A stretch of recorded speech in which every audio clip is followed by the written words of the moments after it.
Welcome to Fëanor's Workshop. Today I am making what I would consider a bonsai tree out of stained glass. I don't know if it would be classically considered a bonsai tree, but here we go. The first step with any stained glass project is finding what kind of glass you like. I'm going with this almost amber red, as you can see, and this green for the leaves. The green has a nice patterning to it. As you can see there, I think I like this side a little bit more, and I've already cut out a few leaves, as you can see there, as tests. So the next step after deciding what kind of glass I want to use is I'm going to try and figure out what sort of pattern I want to do. This isn't a typical stained glass project in that I'm not making a panel of any sort of 2D image. Instead, it's going to be a much more three-dimensional sort of sculpture. So here I am deciding what kind of petal shape I want to use for the flowers I'm going to put on the bonsai tree. And I'm just putting in a rough drawing of it.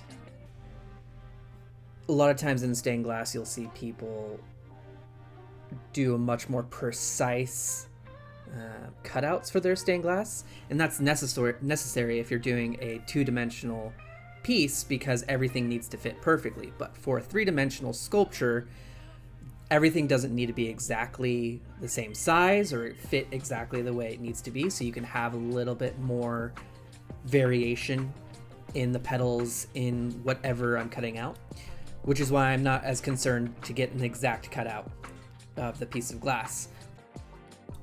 Apologies for that strobe-like effect you see here. This was an older camera. I get a new one, which I think works a little bit better.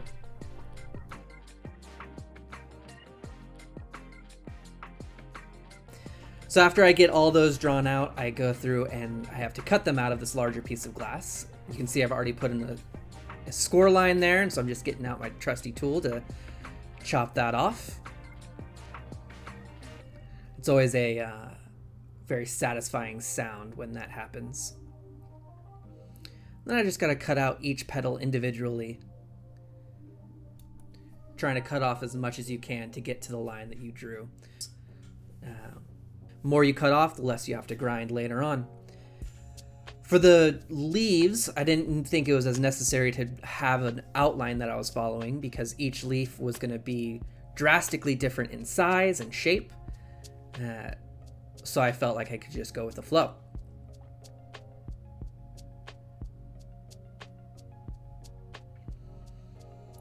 Breaking off each piece, cutting them out, and here we go. On to grinding. Now this is an often overlooked piece of stained glass. Grinding your pieces is incredibly important and takes a decent amount of time because you want to get it to the exact size and shape that you need. Especially if you're doing a 2D project, grinding is where you can take out a lot of any imperfections in your cut that you did. I usually, when I grind, I go around every edge first to take away any of the sharp edges that the glass may still have, and then I grind it down to the shape I need. Once everything's ground out, I'm putting it together, trying to figure out exactly how I want the layout of each flower, of each petal. For this bonsai tree, I'm doing an interesting flower design, I think, where I'm just doing 4 petals. I'm not putting anything in the middle except for the solder. So they kind of are a very basic flower, and I wanted to give it that idea that these flowers weren't overly complicated. Now what you see me doing here is something most stained glass people wouldn't do. I'm putting the glass actually in a tiny tabletop kiln and firing it such that the stained glass actually conforms to the molds that I'm putting over them. They're very rough molds, but they don't need to be perfect because all I'm trying to do is put a slight concave or convex bend into the glass to give it a sense of being alive, a 3D quality to it, so that it looks more than just a piece of glass. It's very important to figure out how long and how hot you need to fire it for, and that just comes through trial and error. For this kiln and for these pieces of glass, I put it in for about 12 minutes. It's not a very high-tech kiln. It doesn't have a timer on it. It doesn't have a temperature set to it. It just has a little like eggshell timer on the side. And I found that 12 minutes is exactly what I need to do. So while those are firing, I'm going to go ahead and foil each piece of leaf. Now you can see I have the leaves separated into two categories. I've got smaller leaves and then larger leaves. Those larger leaves I'm also going to fire to give curves to them, but the smaller leaves I felt were too small to fire, and so I'm just foiling them as they are. You can see I'm using a thinner foil so that it doesn't have a greater amount of foil on the wide surface, so you can get more of the color of the glass.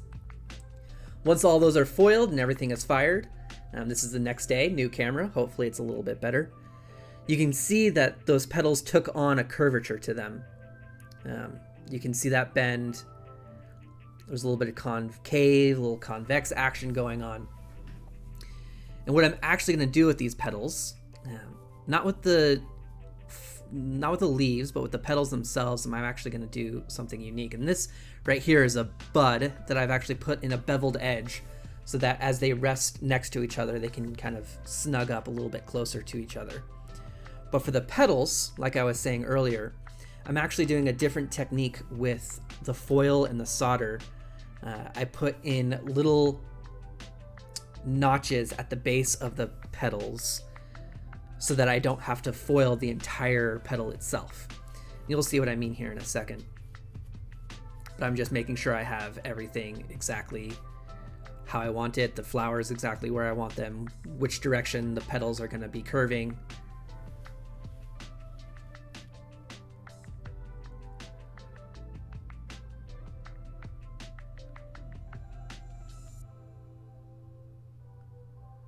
I'm just trying to figure out exactly what I want my branches to look like here. I'm thinking I'm going to put a flower on that end.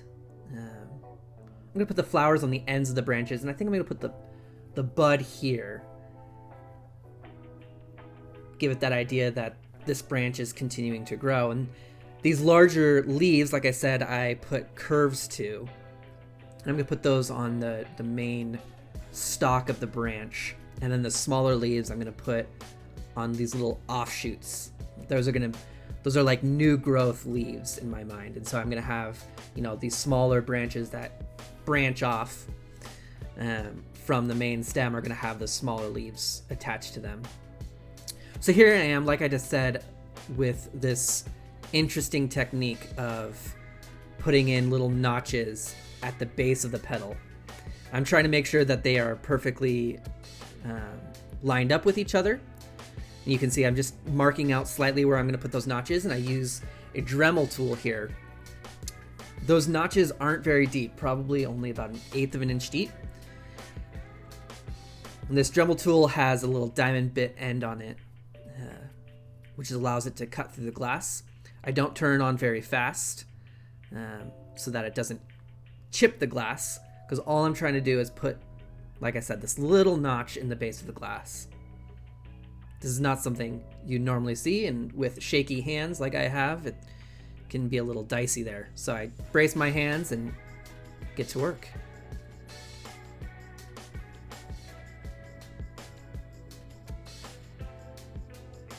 Shaky, shaky hands.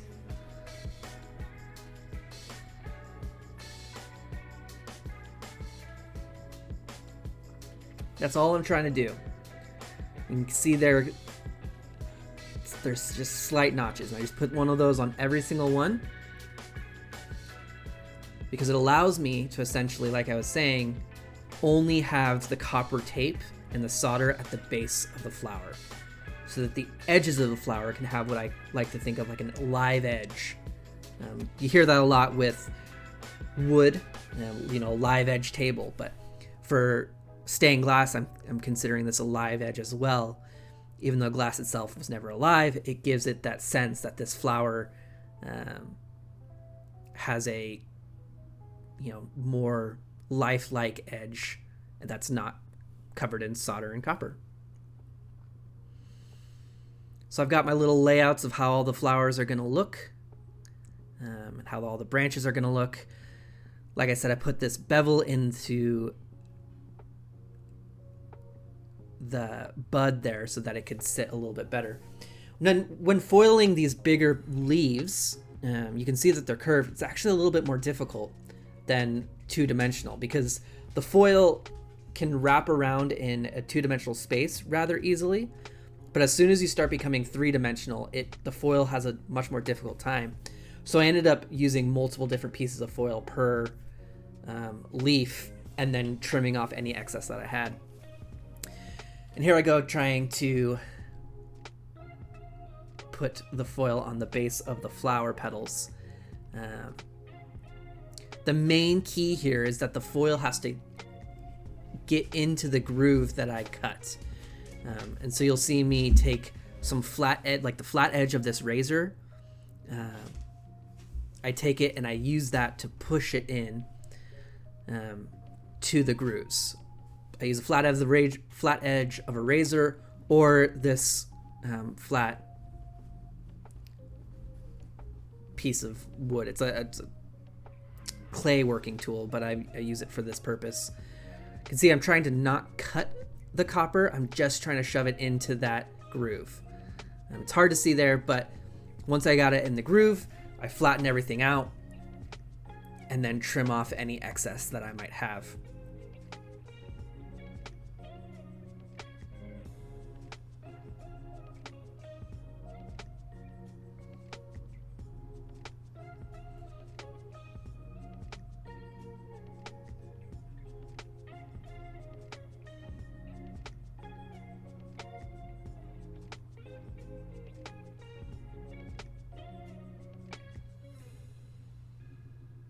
Once I have it trimmed and make sure that everything is exactly as I want it, I move on to the next piece.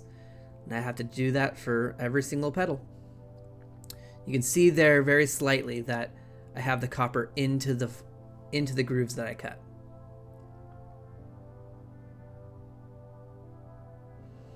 Once everything is foiled, it's on to putting flux on all the copper and then soldering it. I tend to put a little more flux than needed simply because the designs and the pieces that I'm using are a little bit more complicated, and I want to make sure that the solder flows well into any curves, creases, anything like that, especially those divots in the petals. I need to make sure I get the flux into those divots very well so that the solder can get in there. I just go branch by branch that I'm working on, flux everything that's going to be on that branch, and then solder it. I like to use these little long tweezers to hold on to the piece that I'm working on so that I don't accidentally burn myself by touching something that is very hot. The solder can get up to 300-400 degrees, so you definitely do not want to touch it. So I'm just putting a light layer of solder all around on the copper. You do this for a two-dimensional piece as well. You'd usually run over everything with a light coating of solder before trying to solder everything together. But for these petals, they're not going to be touching anything else, no other stained glass. They're only going to be attached to the copper wire that you can see there.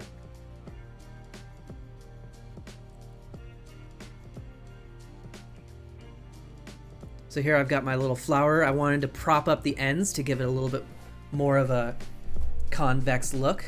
Taking a little drop of solder and just trying to tack weld it with solder. It's not really a weld, it's soldering, but much like welders would tack weld before they really start working on the piece that they're working on, I'm just trying to put a tack there to make sure that as I move it around, the pieces aren't going to shift.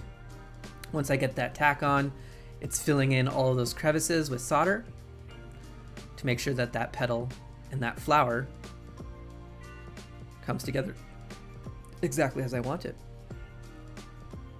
And now you can see what I mean by having that live edge. So that solder is only going to be in that middle piece, but because I put those grooves there, the solder actually acts almost like a clamp to hold the glass in place. And I've tested this before, and I can tug very hard on that glass and it will not come free from that solder. So here I am now attaching the glass to the branches. I found that flux is my best friend for this. So I usually use a little bit extra flux than you would normally see, because as you can see, the solder, if you don't use enough flux, doesn't really like the copper wires. And that's just from me either using the wrong kind of flux or not using enough flux. I've gotten a new kind of flux, and so far it has worked better. A plumber's flux instead of a stained glass flux, and that works better because it's a flux paste instead of a liquid. Now here I am just putting the flower onto the branch. I put a little curve on the end of it to make sure I have a good amount of surface area to connect everything and give it a nice strong bond.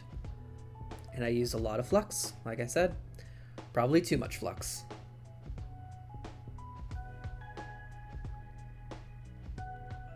And there we go. Nice little flower. I think I would have liked the petals to be curved a little more. The flower's a little bit flat for my taste, but that'll be for the next project. Now, because this isn't a typical stained glass project, I need to find new and unique ways of attaching the branches to that piece of wood that I'm going to use. So what I have here is these old pieces of screw that I've soldered onto the base of the copper wire. On every single one of these pieces, it has a little screw that I can screw directly into the wood, so that the branches and the flowers look like they grow out of the branch, or out of the wood itself. I could wrap the copper around the branch, and that might be an interesting look, and I might do that someday, but for this project, I went with the screws.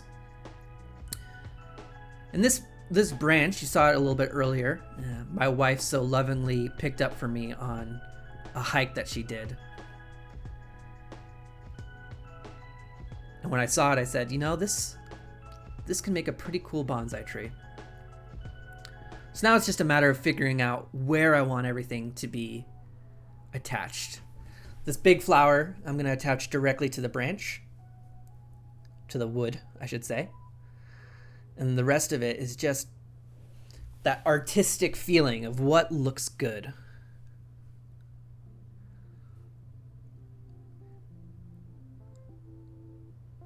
So to put these in here, I take my drill and pre-drill a hole, just a small hole, and then I take a screw that hasn't been soldered to one of these branches and I screw it in first, so that when I'm putting these branches in, they don't have to do any other work other than following the cut of the previous screw, because I don't want to put too much tension on the branches themselves. I just want them to screw in very easily.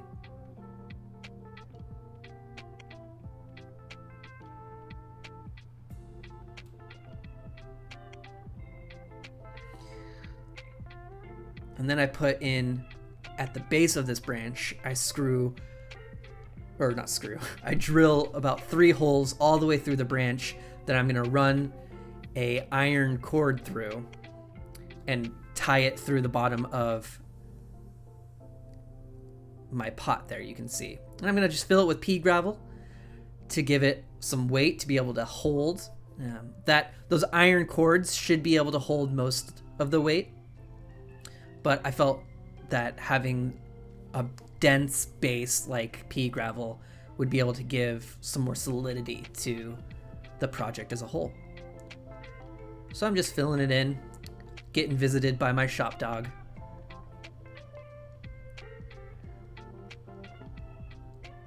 And there we go. Here are some of the glamour shots of it done. Let me know what you think. Do you like this sort of look? Is this a bonsai tree? As I look at this, I think I could have done larger leaves. Some of the leaves kind of get lost because they're so small. But other than that, I think it came out really well. Like I said, what do you think?